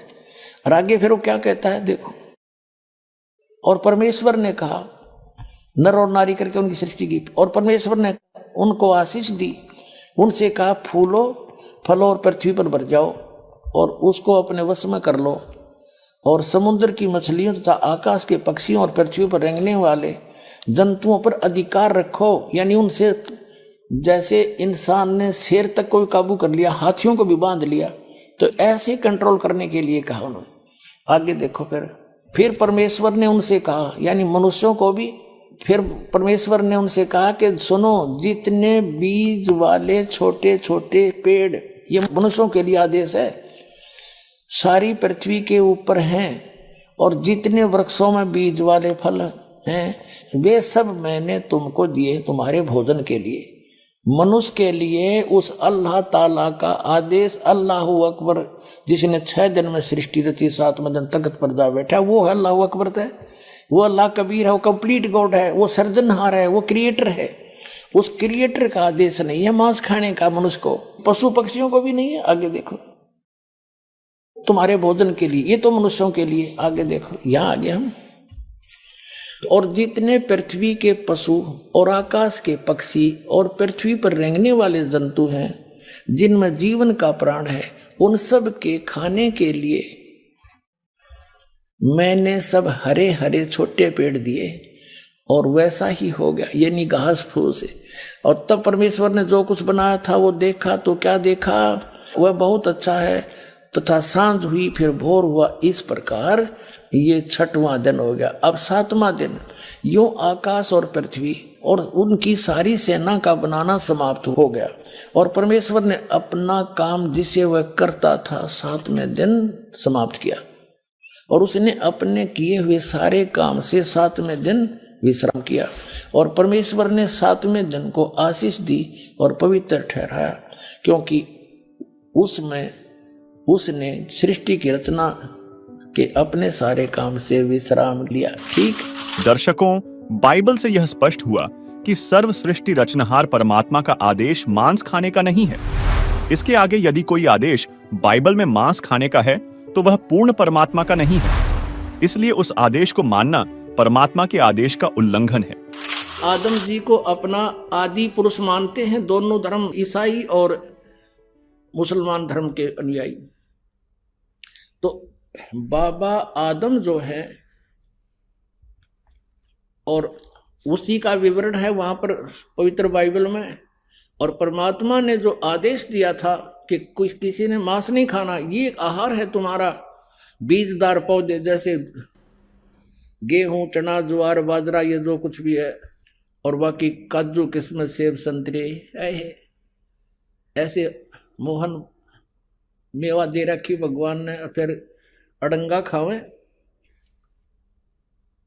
तो वहां उसके बाद जैसे पवित्र बाइबल में आपको आगे पढ़ने को मिलेगा, उसमें क्या लिखा है कि ऐसे खुरों वालों का मांस नहीं खाना, ऐसे पशुओं का मांस खाना, ऐसों का नहीं खाना। ये उनका किसका विधान है? ये भगवान का नहीं है। ये किसी फरिश्ते ने या किसी अन्य देव ने या किसी महात्मा पुरुष ने अपनी सोच उसमें लिख दी, वो मालिक का आदेश नहीं है। और यदि उस परमात्मा के विधान को ना मानकर हम किसी अन्य देव या फरिश्ते का आदेश पालन करते हैं तो भगवान के विधान को हम तोड़ रहे हैं। जैसे एक थानेदार से मित्रता थी किसी व्यक्ति की, उसने अपने थानेदार मित्र से कहा कि मेरा गवांडी, मेरा पड़ोसी मुझे बहुत परेशान करता है, और मैंने सब तरह से उससे प्रार्थना कर ली, मान नहीं रहा, कोई यत्न करो। अब उस दरोगा जी ने कह दिया अपने मित्र से कि मार उसका लठ, माफ देख लूंगा। अब मित्र का आदेश पाके उस व्यक्ति ने, दरोगा का आदेश पाके, अधिकारी का, अपने पड़ोसी के साथ झगड़ा ठान लिया और उसका सिर में लठ मारा, वो मारते मर गया।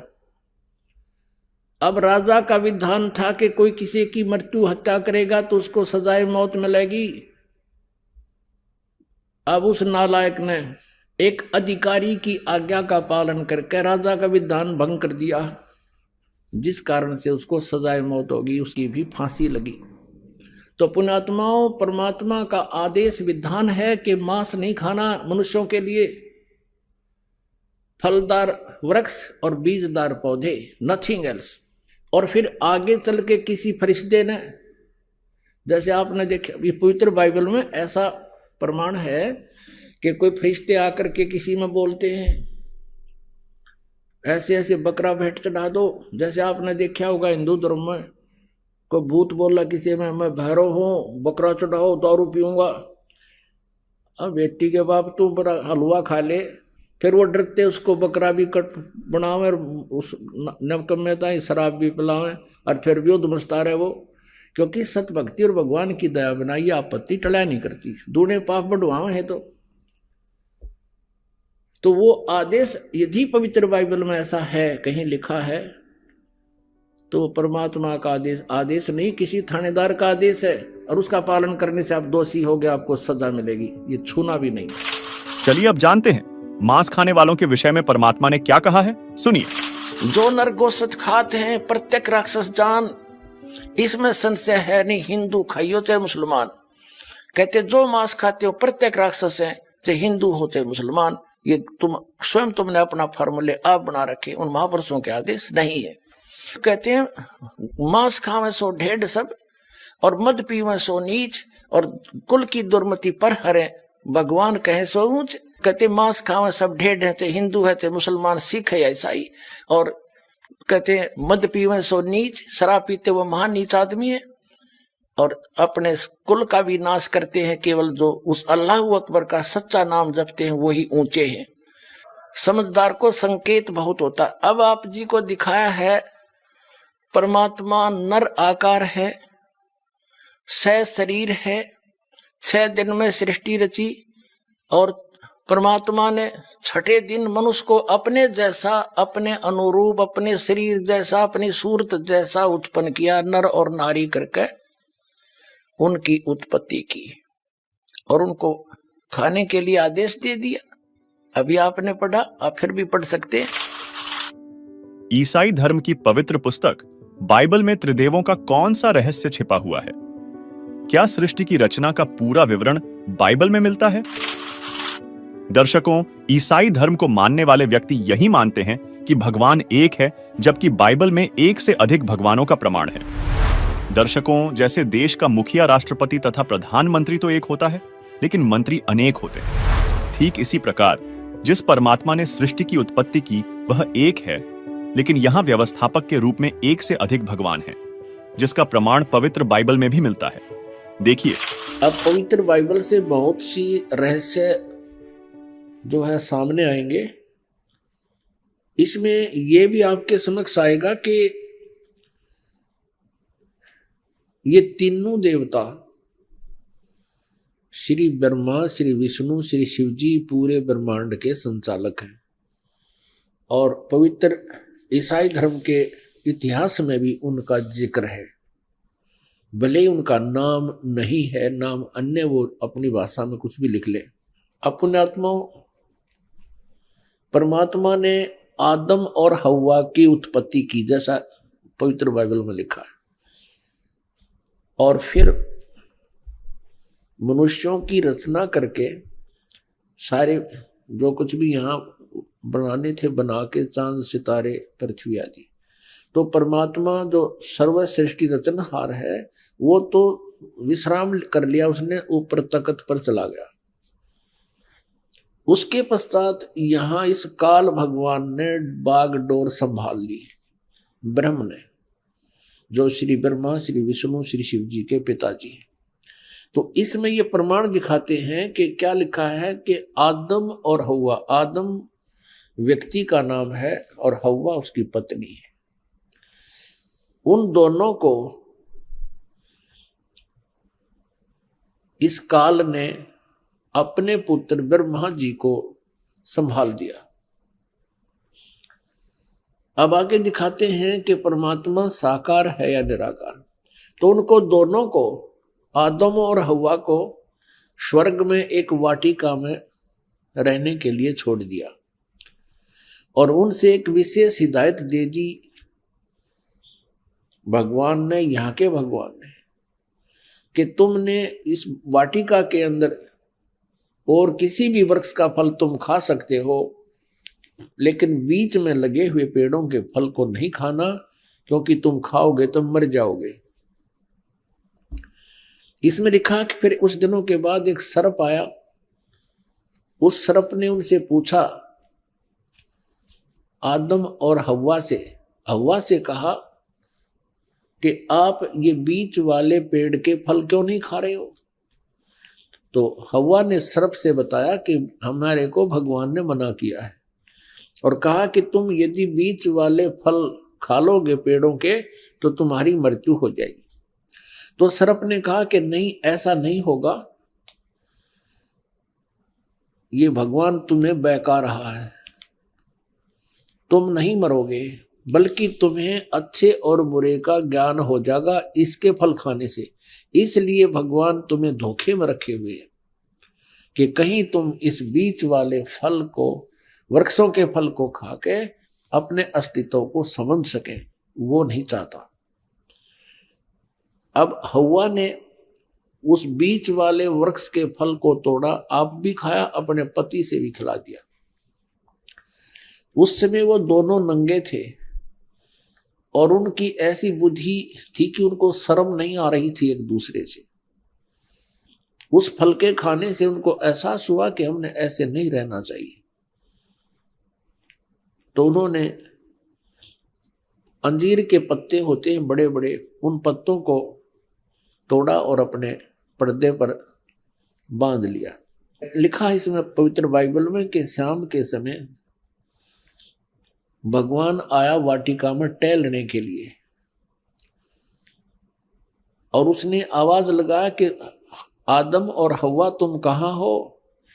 भगवान को देखकर उनकी आहट पाकर के वो छुप गए वृक्षों के बीच में और कहने लगे कि हम यहां बैठे हैं, हमें आपसे शर्म आ रही है क्योंकि हम नंगे हैं। तो भगवान ने कहा कि तुमने बीच वाले पेड़ों के फल को खा लिया। उन्होंने कहा कि हाँ, हमने बीच वाले पेड़ के फलों को खा लिया, जिस कारण से हमें अब एक दूसरे से शर्म आने लगी। इस बात से वह भगवान नाराज हुआ और उसने कहा कि तुमको किसने बताया ये पेड़ों के फल खाने को। हव्वा ने कहा कि सर्प ने बताया, सांप ने। अपने आत्मा हमने अपने मतलब की बातें लेनी है। ये तो बहुत बड़े सदग्रंथ हैं, ये तो एक वन है, आध्यात्मिक वन, और आध्यात्मिक वन से हमने जो जड़ी चाहिए अपने रोग निवारण के लिए उतनी ही निकाल लेंगे, बाकी ठीक है, बाग हरा भरा पड़ा ही रखा ही है। आपको ये और दिखाते हैं कि भगवान वाटिका में टहल रहा था, और ये भी दिखाते हैं पवित्र बाइबल में कि उसने कहा कि अब इस बीच वाले फल के पेड़ के फल को खाने से ये इंसान बुद्धिमान हो गया है, और कहीं ऐसा ना हो कि जीवन के वृक्ष वाले फल को भी ना खा ले और फिर ये अमर हो जावे। इसलिए उसको वाटिका से निकाल दिया उनको, और उनके चमड़े के कपड़े बनवाए भगवान ने। तो भगवान निराकार की तरह गया। कहां से हुआ निराकार, ये कहां से लाए ये थ्योरी, ये सिद्धांत, ये देखिएगा। ये हम पढ़ रहे हैं पवित्र बाइबल, और जेनेसिस 3 यानी 3रा अध्याय, मनुष्य का पतन, पृष्ठ नंबर 9 पे। यहोवा परमेश्वर ने जितने बनेले पशु बनाए थे उन सब में सर्प धूर्त था। उसने स्त्री से कहा, क्या सच है कि परमेश्वर ने कहा है तुम इस वाटिका के किसी वृक्ष का फल न खाना? स्त्री ने सर्प से कहा, इस वाटिका के वृक्षों के फल हम खा सकते हैं, पर जो वृक्ष वाटिका के बीच में है इसके फल के विषय में परमेश्वर ने कहा है कि न तो तुम उसको खाना और न उसको छूना, नहीं तो मर जाओगे। तब सर्प ने स्त्री से कहा, तुम निश्चय न मरोगे, वरन परमेश्वर आप जानता है कि जिस दिन तुम उसका फल खाओगे उसी दिन तुम्हारी आंखें खुल जाएंगी और तुम भले बुरे का ज्ञान पाकर परमेश्वर के तुल्य हो जाओगे। अतः जब स्त्री ने देखा कि उस वृक्ष का फल खाने के लिए अच्छा है और देखने में मन भाऊ और बुद्धि देने के लिए चाहने योग्य भी है, तब उसने उसमें से तोड़कर खाया और अपने पति को भी दिया, उसने भी खाया। तब उन दोनों की आंखें खुल गई और उनको मालूम हुआ कि वे नंगे हैं, इसलिए उन्होंने अंजीर के पत्ते जोड़ तोड़कर लंगोट बना लिए। तब यहोवा परमेश्वर, जो कि दिन के ठंडे समय यानी शाम को या सुबह वाटिका में फिरता था, अब देखो, तब यहोवा परमेश्वर, यानी ये यहोवा कहो से परमेश्वर को, जो कि दिन के ठंडे समय वाटिका में फिरता था, घूमया करता था, का शब्द उनको सुनाई दिया, उसके पैरों की आवाज सुनाई दी। तब आदम और उसकी पत्नी वाटिका के वृक्षों के बीच में छुप गई। वृक्षों के बीच यूहा परमेश्वर से छिप गए। तब यूहा परमेश्वर ने पुकार कर आदम से पूछा, तू कहाँ है? जिस भगवान ने न्योय नहीं बेरा आदम किस है, तो बताओ परमात्मा है या नहीं, ये भी शंका होगी हमें। तब यूहा परमेश्वर ने पुकार कर आदम से पूछा, तू कहाँ है? उसने कहा, मैं तेरे शब्द बारी में सुनकर डर गया, क्योंकि मैं नंगा था इसलिए छिप गया। अब उसने कहा, किसने? यूहा परमेश्वर ने कहा कि किसने तुझे बताया कि तू नंगा है?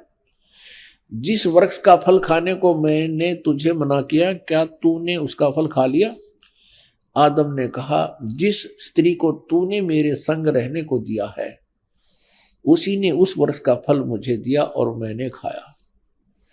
तब यूहा परमेश्वर ने स्त्री से कहा कि तूने यह क्या किया है? स्त्री ने कहा कि सर्प ने मुझे बहका दिया, तब मैंने खाया। प्रश्न नंबर 10 पर आप देखेंगे, उत्पत्ति ग्रंथ अध्याय 3 और 4 आप पढ़ रहे हो, अभी 3 चल रहा है। इसमें क्या लिखा कि आदम ने अपनी पत्नी का नाम हव्वा रखा, क्योंकि जितने मनुष्य जीवित हैं उन सब की आदि माता वही है। और यूहा परमेश्वर ने आदम और उसकी पत्नी के लिए चमड़े के अंग रखे बनाकर उन्हें पहना दिए। ये भगवान निराकार कहां से सारी बात करे, उनके कपड़े बुनवावे, घूमे फिरे, बोले बतलावे। फिर यूहा परमेश्वर ने कहा कि मनुष्य भले बुरे का ज्ञान पाकर हम में से एक के समान हो गया है। अब भगवान एक से अनेक हो गए। फिर यूहा परमेश्वर ने कहा कि मनुष्य भले बुरे का ज्ञान पाकर हम में से एक के समान हो गया। इससे सिद्ध है ये भगवान इस सतर के एक से अधिक हैं। इसलिए अब ऐसा ना हो कि वह हाथ बढ़ाकर जीवन के वृक्ष का फल तोड़ के खा ले और वो सदा जीवित रहे। एक और प्रमाण दिखाते हैं इसी पवित्र बाइबल में, ये देखिएगा। ये प्रश्न नंबर 11 पर भी यही समर्थन है। ये उत्पत्ति ग्रंथ है, 4-5 अध्याय हम चल रहे हैं। अब 5वां अध्याय में भी यही स्पष्ट किया स्टार्ट में, आदम से नूह तक का इसमें जिक्र है, विवरण है। आदम की वंशावली यह है कि जब परमेश्वर ने मनुष्य की सृष्टि की तब अपने ही स्वरूप में उसको बनाया। अब डबल दूसरी बार फिर यहां पर प्रमाणित कर दिया कि परमेश्वर ने मनुष्य की सृष्टि की तब अपने ही स्वरूप के अनुसार में उसको बनाया। उसने नर और नारी करके मनुष्य की सृष्टि की और उन्हें आशीष दी और उनकी सृष्टि के दिन उसका नाम आदम रखा। अब स्पष्ट हो गया, 2 बार फिर कह दिया। अब आगे दिखाते हैं, ये भी दिखाते हैं कि ये 3 हैं जो इनको कंट्रोल करते हैं। किसको? ईसाई धर्म को। ये देखिए, वो 3 हैं, 3 का भी प्रमाण आपको देते हैं। ये देखिएगा, ये है 24 पृष्ठ और वही उत्पत्ति यानी जेनेसिस 17-18। 3 अतिथि। अब्राहम ममरे के बांज वृक्षों के बीच कड़ी धूप के समय तंबू के द्वार पर बैठा हुआ था अब्राहम। तब यूहा ने उसे दर्शन दिया। उसने आंखें उठाकर दृष्टि की तो क्या देखा कि 3 पुरुष उसके सामने खड़े। ये तीनों ब्रह्मा विष्णु महेश। जब उसने उन्हें देखा तब उनसे भेंट करने के लिए तंबू के द्वार से दौड़ा और भूमि पर गिरकर दंडवत की और कहने लगा, हे प्रभु, यदि मुझ पर तेरी अनुग्रह दृष्टि है तो मैं विनती करता हूं, अपने दास के पास से चले न जाना। मैं थोड़ा सा जल लाता हूं और आप अपने पांव धोकर इस वृक्ष के नीचे विश्राम करें। फिर मैं एक टुकड़ा रोटी ले आऊं और उसे आप अपने अपने जीव के को तृप्त करें, तब उसके पश्चात आगे बढ़ें, क्योंकि आप अपने दास के पास इसलिए पधारे हैं। उन्होंने कहा जैसा तू कहता है वैसा कर। अब देखो पुण्यात्मा, इस पवित्र बाइबल ने यह सिद्ध कर दिया कि परमात्मा मनुष्य सदृश है, वो साकार है, मनुष्य जैसा है, क्योंकि उसने मनुष्यों की सृष्टि अपने स्वरूप के अनुसार की है।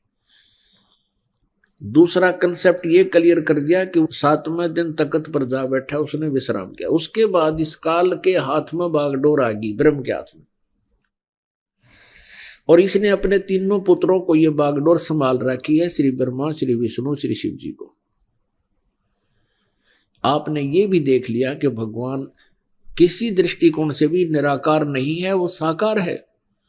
पूर्ण परमात्मा भी साकार है जिसने सारे ब्रह्मांडों की रचना की, और आगे ये देवता भी साकार है जो वाटिका में घूम रहा है, उनसे बातें कर रहा है, उन आदम और हवा के कपड़े सिलवा रहा है। और फिर अब्राहम नाम के एक महापुरुष हुए हैं ईसाई धर्म में। ईसा जी से पूर्व की बातें हैं, आदम जी के बाद की बातें। तो उसने देखा कि 3 भगवान खड़े सामने, उनको दंडवत प्रणाम किया। तो परमात्मा निराकार कहां से रहा, ये कहां से लाई ये सिद्धांत? ये था लोकवेद। लोकवेद वो होता है जो दंत कथा होती है, जो सदग्रंथों के विपरीत होता है, उसको लोकवेद। दर्शकों, इससे यह भी स्पष्ट होता है कि बाइबल में सृष्टि रचना का पूर्ण ज्ञान नहीं है। इसीलिए सृष्टि रचना की संपूर्ण जानकारी जानने के लिए इसी वीडियो के डिस्क्रिप्शन में दी गई लिंक पर क्लिक करके देखिए यह वीडियो, जिसका टाइटल है संपूर्ण सृष्टि रचना। संपूर्ण आध्यात्मिक ज्ञान को जानने के लिए प्रतिदिन देखिए संत रामपाल जी महाराज के मंगल प्रवचन संत रामपाल जी महाराज YouTube चैनल पर, या उनके द्वारा लिखित पवित्र पुस्तक ज्ञान गंगा को संत रामपाल जी महाराज ऐप से डाउनलोड करके निशुल्क पढ़ें, जिससे आपको परमेश्वर की वास्तविक व प्रमाणित जानकारी लग सके। आइए अब हम उन श्रद्धालुओं के अनुभव जानते हैं जो जगत गुरु तत्वदर्शी संत रामपाल जी महाराज जी से दीक्षा प्राप्त कर चुके हैं तथा उनके द्वारा बताए गए भक्ति मार्ग पर चल रहे हैं। सत साहिब दर्शकों, मनुष्य अपने जीवन में सच्ची शांति और सुख की तलाश में सभी देवी देवताओं की भक्ति साधना को अपनाता है, सभी प्रकार के धार्मिक अनुष्ठान करता है, व्रत उपवास भी करता है और तीर्थ स्थान पर भी जाता है, लेकिन फिर भी उसे ना तो शारीरिक सुख मिलता है और ना ही मानसिक शांति। दर्शकों, ऐसी ही कहानी थी महाराष्ट्र के रहने वाले लक्ष्मण गुर्जर जी की। लक्ष्मण जी ने अपने जीवन में सभी प्रकार की भक्ति साधनाएं की और विशेष तौर पर देवनारायण भगवान तथा शिव जी की आराधना की, लेकिन फिर भी इनकी बीमारियां और परेशानियां खत्म नहीं हुई। लेकिन दर्शकों, आज लक्ष्मण जी का कहना है कि जब से मैंने संत रामपाल जी महाराज से नाम दीक्षा ली है, तब से मेरी सारी परेशानियां छूमंतर हो गई हैं। अब मेरी जिंदगी पूर्णतः बदल गई है। आखिर संत रामपाल जी महाराज ने लक्ष्मण जी को ऐसी कौन सी जड़ी दे दी जिससे इनकी सारी परेशानियां समाप्त हो गईं? आखिर क्यों लक्ष्मण जी संत रामपाल जी महाराज को भगवान बता रहे हैं? आखिर इसके पीछे की सच्चाई क्या है? आइए सुनते हैं लक्ष्मण जी की कहानी उन्हीं की जुबानी। सर नमस्कार। नमस्कार सर। सर क्या नाम है आपका? लक्ष्मण गुर्जर। लक्ष्मण जी कहाँ से आए आप? मैं पूना महाराष्ट्र से। सर संत रामपाल जी महाराज जी की शरण में आने से पहले आप क्या भक्ति साधना करते थे? सभी देवी देवताओं की पूजा करता था मैं, और घर से जो हिंदू बिलोंग से आते हम तो देवनारायण भगवान की वगैरह पूजा करते थे हम सब। लेकिन भक्ति करते करते भी इतने सारे दुख आते तो हम ऐसे सोचे अभी कहाँ जाइए, कौन सी भक्ति करें, और बहुत सारे प्रॉब्लम में रहते, घर से भी झगड़ा वगैरह, घर में बहुत परेशान हो गए थे भक्ति कर करके। सर इतनी सारी भक्ति साधना आप पारंपरिक तरीके से कर रहे थे, इसके बावजूद भी आपको इतनी सारी परेशानियां क्यों हो रही थी? हमने सुना है कि भगवान तो बहुत सारे लाभ देता है। लेकिन भक्ति करते करते भी हम ऐसे लग रहे थे कि हम इतनी देवी देवताओं की भक्ति कर रहे हैं लेकिन कोई सुख नहीं मिल रहा था। तो हमको लगा कि इतनी देव देवताओं की पूजा करने के बाद में भी कुछ सुख नहीं मिल रहा, तो और कोई भगवान इनसे ऊपर कोई होएगा। सर आपको संत रामपाल जी महाराज के बारे में कैसे पता लगा? हमको ज्ञान गंगा पुस्तक मिला है, तो मेरे ऑफिस में एक जॉब करते हैं आर्यन दास, तो उन्होंने मेरे को ज्ञान गंगा पुस्तक ला के दिया। तो ज्ञान गंगा पुस्तक पढ़ा तो मैं समझा कि सदगुरु रामपाल जी से नाम दीक्षा लेने के बाद में कितना भी भयंकर बीमारी हो तो वो ठीक हो जाती है। तो फिर मैंने ज्ञान गंगा पुस्तक पढ़ा तो उसमें समझा कि हम दीक्षा ले लेते हैं, हम ज्ञान गंगा पुस्तक पढ़ के। फिर सदगुरु रामपाल जी की शरणों में गए हम, सतलोक आश्रम बरवाला में। फिर सदगुरु रामपाल जी आश्रम में उधर गए तो बहुत अच्छा लगा मेरे को, और घर पे भी फ़ोन किया मैं बोला मेरे को भगवान मिल गए सदगुरु रामपाल जी महाराज, और मैंने आज दीक्षा ले ली तो मेरे को अच्छा लग रहा है तो परमात्मा की शरणों में आने के बाद में। सर, आपने संत रामपाल जी महाराज से नाम दीक्षा कब ली? मैं 30 मई 2012 में ली। सर, जैसा कि आप पूना से हैं और आपने संत रामपाल जी महाराज से हरियाणा में जाके नाम दीक्षा ली, तो सर आप महाराष्ट्र के ही किसी और धर्मगुरु से नाम दीक्षा लेते तो आपको नहीं लगता कि आपको इस तरह के लाभ मिल जाते? आप अपने महाराष्ट्र के ही किसी धर्मगुरु से नाम दीक्षा ले सकते थे। नहीं, वो शास्त्रों के अनुसार भक्ति बताता है, एक एक पॉइंट सब शास्त्रों के अनुसार, एक अंगुली सब एक एक पॉइंट अपने जो हिंदू धर्म के गीता है, बाइबल है, पुराणे सब एक एक पढ़ा के मतलब अक्सर पूरा बताते हैं। तो फिर हम बोले पूर्ण गुरु सदगुरु रामपाल जी महाराज जी हैं तो उनसे ही जाके दीक्षा लें। सर, आपने संत रामपाल जी महाराज से नाम दीक्षा ली, तो क्या नाम दीक्षा लेने के बाद आपको जो दुख दर्द थे क्या वो ठीक हुए? हाँ, मेरा बहुत सारे बीमारी था तो सदगुरु रामपाल जी की शरणों में जाने के बाद में मेरा एक कोसिल का बीमारी हो गया था मेरा। तो मेरा कोसिल का बीमारी होने पर डॉक्टर के पास गया था तो सोनोग्राफी में बोला आपके नस में जो खून है वो खून रुक गया तो वो उसको ऑपरेशन करना ही पड़ेगा। फिर ऑपरेशन करने के बाद में देखते हैं। फिर मैंने सोनोग्राफी कराया। फिर सोनोग्राफी कराने के बाद में वो बोला ऑपरेशन एक ही चांस है, वो ऑपरेशन करना ही पड़ेगा। तो फिर मैं ठीक है, मैं बोला ऑपरेशन कर दो। ऑपरेशन करने के बाद में ठीक नहीं हुआ, मैं घर पे थोड़ा दिन रहा। फिर मैं राजस्थान हॉस्पिटल में गया, लेकिन दर्द ऐसा ही ऐसा हो रहा था ऑपरेशन होने के बाद में भी। फिर मैं अहमदाबाद सोनोग्राफी कराया उधर, तो बोला आपका दर्द ऐसा ही है, वो जिंदगी भर शेयर करना नहीं तो दूसरा ऑपरेशन करना पड़ेगा। तो मैं बोला अभी इतना आर्थिक भी स्थिति ख़राब थी तो पैसा का आना 40-50 हज़ार रुपये लगा दिया। तो बाद में वो खर्चा करने के बाद में भी मैं राजस्थान हॉस्पिटल में गया, मेरा भाई रहता है वहाँ पे, तो वो लेके गया मेरे को। तो फिर वो बोला अभी सारा है, वो ऑपरेशन करना पड़ेगा आपको, नहीं तो ज़िंदगी भर दुख झेलना पड़ेगा। फिर मैंने वो करते करते भी फिर मेरे भाई को बोला मैं अभी मेरे पास पैसा तो है नहीं, और घर वाले भी परेशान हो गया। तो बोला तेरे हिसाब से देख। तो मैं परेशान होकर मैं पूना आ गया था। फिर मैं सदगुरु रामपाल जी से प्रार्थना लगाई कि मालिक आप ही देखो, अभी मेरा घर का भी कंडीशन ख़राब है, मेरे पास पैसा भी नहीं है इतना, तो अभी मैं क्या करूं। तो यहाँ पे मैं आके फिर परमात्मा से प्रार्थना करी तो सदगुरु रामपाल जी महाराज बोले दया करेंगे फिर तो भक्ति करो। तो मैं फिर भक्ति शुरू कर दी और परमात्मा के सदगुरु रामपाल जी महाराज के ऊपर विश्वास रखा। और फिर भक्ति करते करते मेरा एक पैरालाइज की बीमारी थी मेरे, तो वो भी ठीक हो गई परमात्मा की दया से। सदगुरु रामपाल जी महाराज की दया से वो मेरी बीमारी ठीक हो गई। तो मेरे को और विश्वास बढ़ा कि मालिक है तो पूर्ण परमात्मा सदगुरु रामपाल जी महाराज जी है। तो वो सब दुख दूर होते जाते एक एक दुख। और मेरे घर में भी मेरे पिताजी को पैरालाइज हो गया था, वो पैरालाइज भी मेरे पिताजी मैं बोला मैं सदगुरु रामपाल जी से प्रार्थना करो, वही सब कुछ ठीक कर सकते। तो मेरे पिताजी डॉक्टर बोले अभी मुँह देख लो, ये तो नहीं बचेंगे। तो मेरा भाई ने भी फ़ोन किया, पूना में रहता था मैं, तो बोला पिताजी का मुंह देख लो, लास्ट स्टेज पे है तो नहीं बचने वाले वो। तो मैं गया राजस्थान और फिर मैं नाम दीक्षा ली सदगुरु रामपाल जी से। तो मैं सदगुरु रामपाल जी महाराज से प्रार्थना करी तो बोले ठीक हो जाएंगे बेटा। तो परमात्मा ने दया करी, वो भी ठीक हो गए। अभी तक 4-5 मेरे गांव में ऐसे केस हुए तो सब ठीक नहीं हुए, लेकिन मेरे पिताजी ठीक हो गए। तो परमात्मा की दया से सदगुरु रामपाल जी महाराज ने दया करी और आज सब कुछ ठीक है। और मेरे आर्थिक भी ठीक स्थिति ठीक हुई घर में, और दुकान वगैरह कपड़े की बना के दी मालिक की दया से सदगुरु रामपाल जी महाराज से। तो वो भी अच्छा, अभी इधर में पूना में जॉब दिया मेरे को परमात्मा सदगुरु रामपाल जी महाराज ने।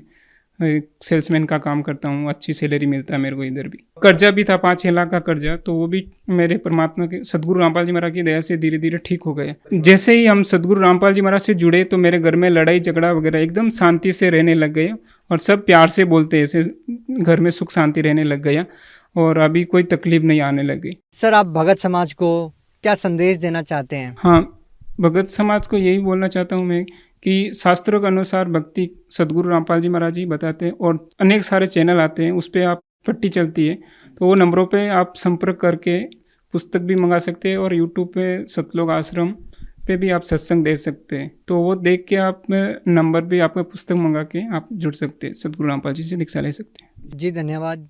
सत्संग।